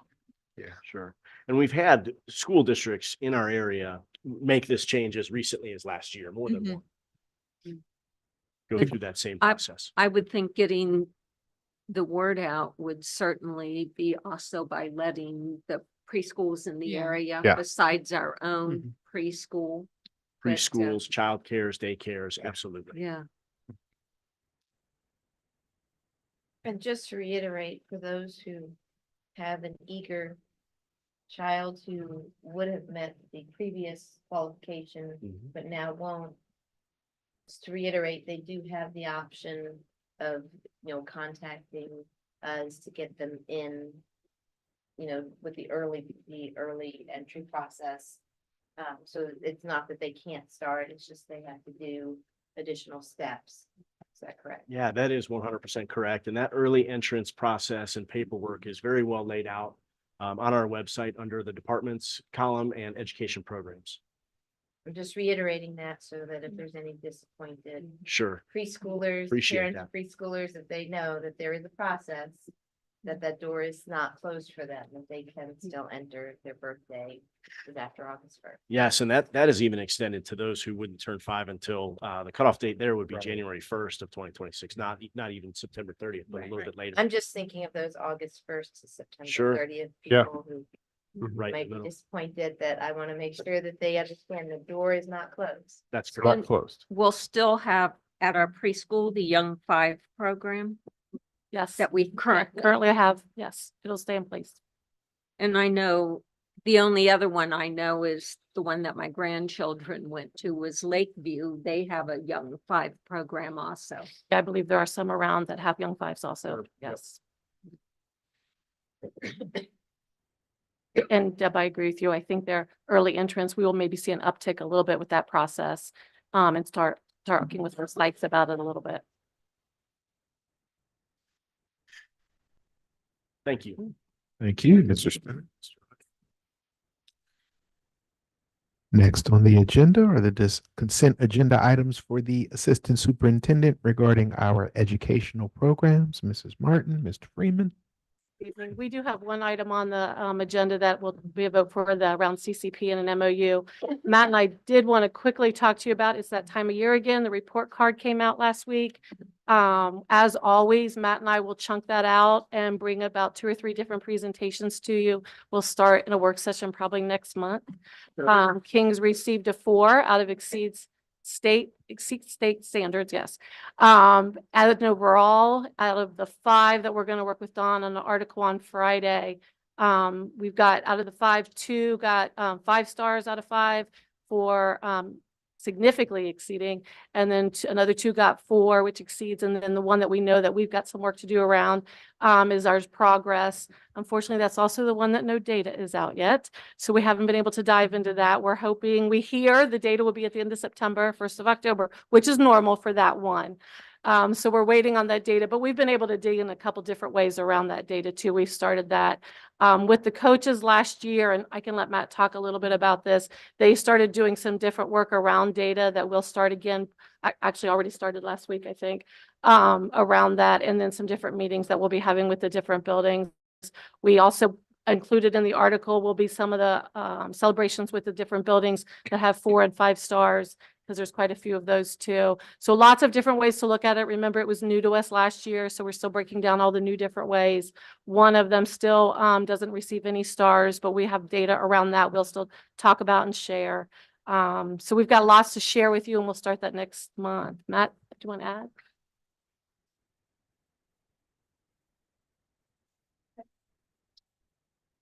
We will take questions, but we're still just started looking at the data on Monday.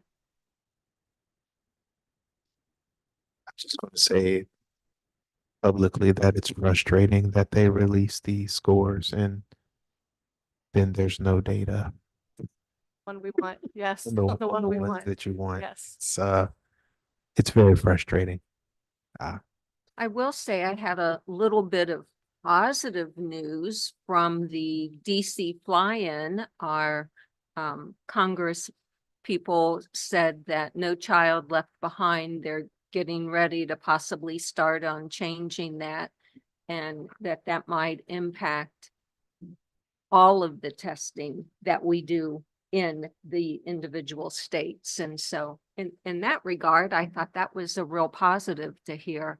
You know, they didn't have a lot of information because that committee has not started yet, but just that it was something that was on all of the federal people's minds. So we'll have to watch for that.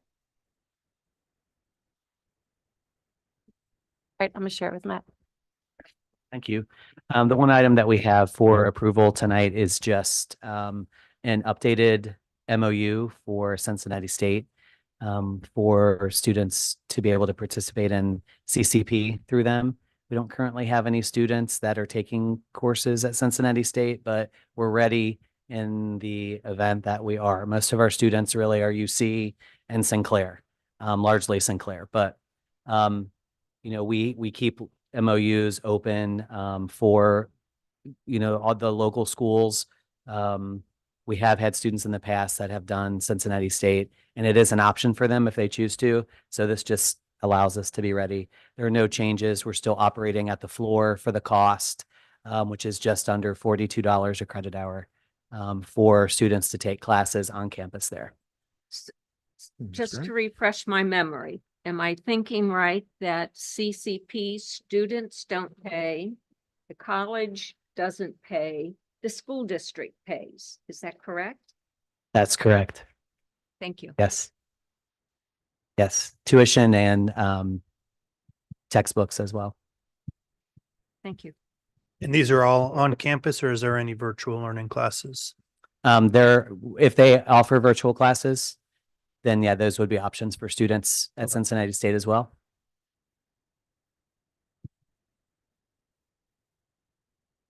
More questions for Mrs. Freeman? Or Mrs. Freeman, Mr. Freeman and Mrs. Martin? I'm switching. They're combined. Oh, I will say before we take the vote, I saw on, I was going to say Twitter, sound like an old man, on X, the King's High School interns handle. Is it a handle? Now I sound old. If you don't have it, subscribe, follow it, follow it. It's awesome. A lot of pictures, profiles of all the kids who are part of the intern program.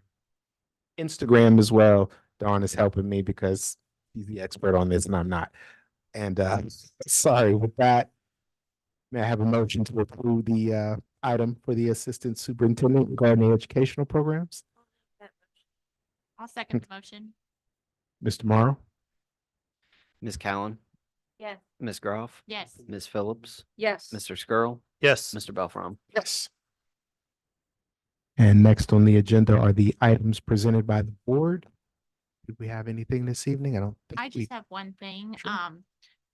The Teaching and Learning Council has changed their date and time that they're meeting, and it's going to be on Fridays at 9 a.m., I believe. Oh, And I'm unable to attend that now, which I'm sad because I do love that meeting and hopefully I can attend it here and there. But Peggy, Mrs. Phillips attends every time we have a meeting, but I know it's hard for all of us since we work. But maybe we can share and just occasionally each one of us attend it because it really is very informative and I do enjoy going. I just can't go to everyone. Absolutely. You said it changed Fridays at 9? Okay. So if you have a Friday that, I mean, maybe we can get that schedule sent and maybe we can each just pick one. If Sure. Sign up. Yeah, that'd be awesome. Yeah. We have the dates. We can share those with you. Perfect. Perfect. Thank you. Thank you. Did we have any other items to share? I don't think so. So next on the agenda is the legislative update. Mr. Skirl. I don't have anything to report this month. All right. And next on the agenda is the student achievement liaison update. Mrs. Phillips. Yes.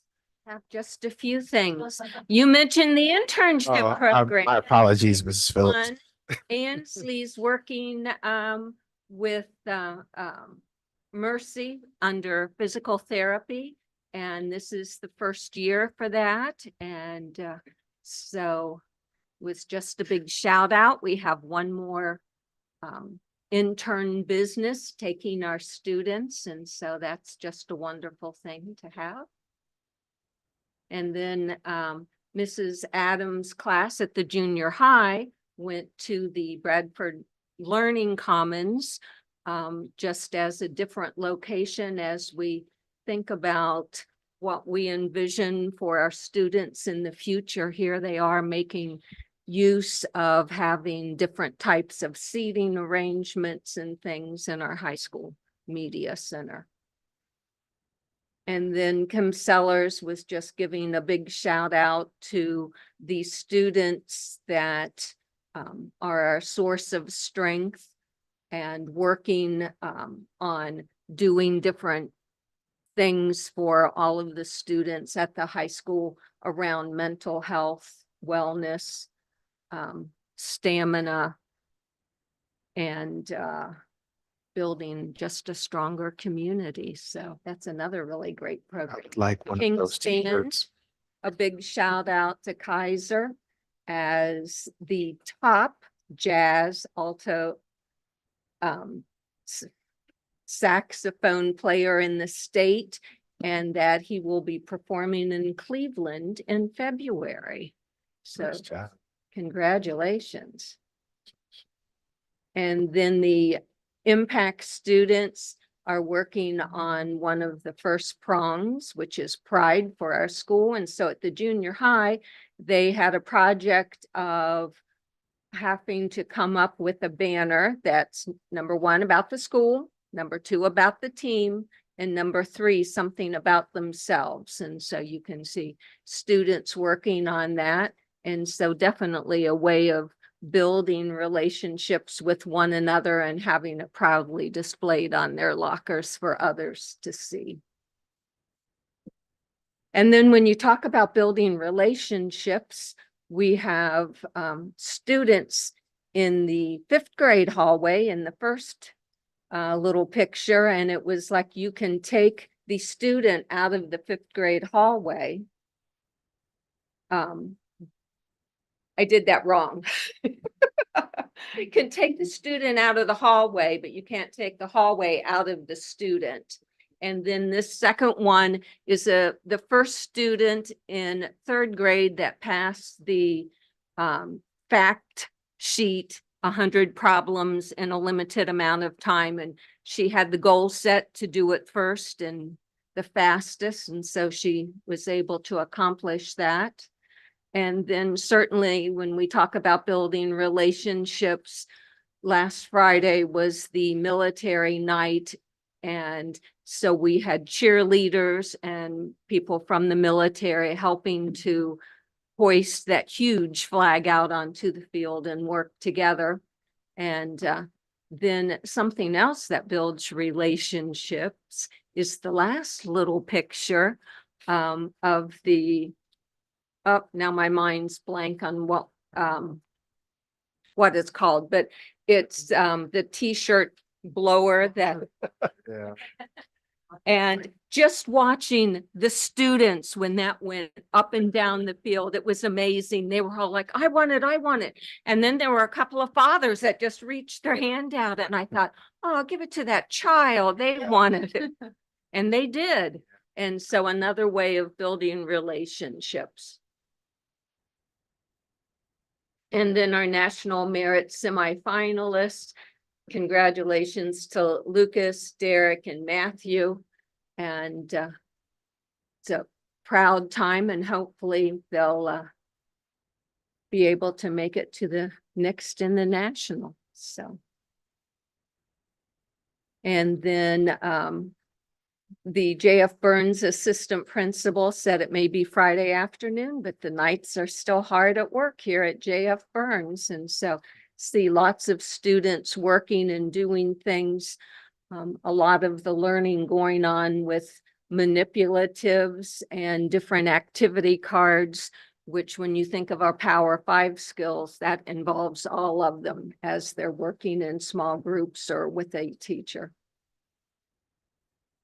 And then a big shout out to Tracy Goldie for organizing the Senior Day of Service. And then Mr. Sears also said, what a great tradition on 9/11 with the Senior Day of Service.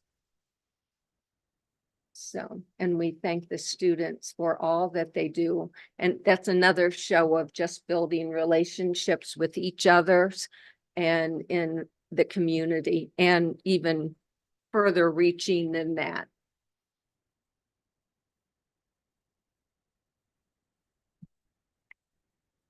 Thank you, Mrs. Phillips. You bet.